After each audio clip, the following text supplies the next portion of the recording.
सभी प्यारे बच्चों को मेरा नमस्कार। आपका अपना यूट्यूब चैनल एल के मीना पे सभी का स्वागत है।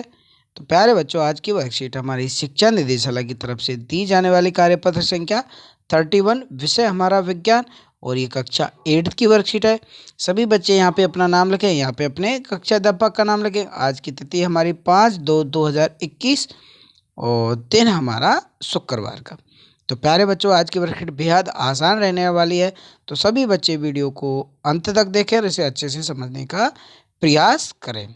तो इस वर्कशीट में भी हम जंतुओं में जनन, जो पिछली वर्कशीट है वो भी हमारी इससे संबंधित है, उसी का हम अध्ययन करेंगे। तो आपने देखा कि निषेचन और युग्मनज क्या क्या होते हैं, तो उसके बारे में आप अध्ययन कर चुके हैं। एक बार फिर से, निषेचन वह प्रक्रिया जब नर और मादा युग्मक मिलकर संलयन कर एक संरचना बनाते हैं, जिसे युग्मनज के रूप में जाना जाता है। कि नर और मादा मिलकर क्या करते हैं, एक संरचना करते हैं, जिससे युग्मनज का निर्माण होता है, और जो अंततः किस में विकसित हो जाता है बेटा, भ्रूण में विकसित होता है। पशु में निषेचन की प्रक्रिया दो तरीके से होती है। एक, जहाँ निषेचन भारी रूप से होता है, जहाँ शुक्राणु अंडे का संलयन महिला शरीर के बाहर होता है और भारी निषेचन के रूप में जाना जाता है। एक दूसरा होता है कि शुक्राणु अंडे का संलयन अंदर होता है, जो कि आंतरिक निषेचन के रूप में जाना जाता है। इस आधार पर जानवरों को अंड प्रजक और जरायुज जानवरों में बांटते हैं कि भाई जो ये निषेचन है ये दो प्रकार का होता है, तो इन्हें हम दो तरीके से बांटते हैं। एक अंड प्रजक और जरायुज प्रजक, कि एक तो भाई अंडे के द्वारा और एक महिला के शरीर के बाहर द्वारा जो निषेचन होता है उसे जरायुज द्वारा कहा जाता है। देखो इसमें अब क्या है, जरायुज क्या होता है, अंडज क्या होता है, उसके बारे में हम अध्ययन करेंगे। अंड प्रजक, ये जानवर अंडे देने वाले होते हैं। अंड प्रजक का मतलब क्या होता है बेटा, ये जानवर अंडे देने वाले होते हैं और आंतरिक निषेचन होता है। क्या होता है, आंतरिक निषेचन के रूप में इनका निषेचन होता है, लेकिन भ्रूण का विकास बाहरी साधनों से होता है। भ्रूण का विकास कैसे होता है, बाहरी साधनों से होता है।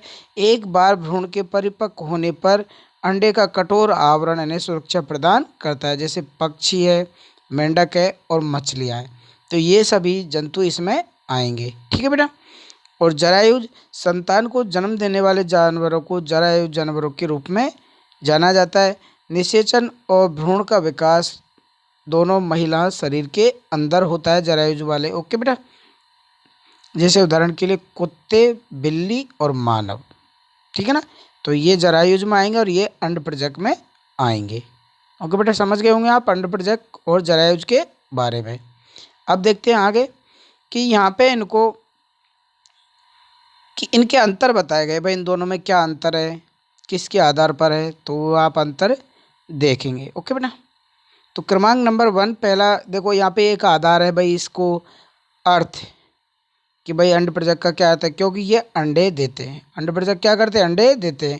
और जरायुज क्या करते हैं, ये युवा को जन्म देते हैं। ये महिला के अंतर्गत होता है, शरीर के अंदर होता है, ये बाहर होता है, ठीक है। निषेचन इनका बाहर है और आंतरिक दोनों होता है, और इनका केवल जरायुज वालों का आंतरिक ही होगा, ना कि बाहर। ये दोनों प्रकार से हो सकते हैं और ये एक ही प्रकार से होगा, आंतरिक। भ्रूण को पोषक तत्वों की आपूर्ति, भ्रूण को अंडे की जर्दी से पोषक तत्व मिलते हैं। कि इनके भ्रूण को तो क्या अंडे से मिलते हैं, और भ्रूण को माँ से पोषक तत्व मिलते हैं। किससे मिलते हैं, माँ से, ठीक है।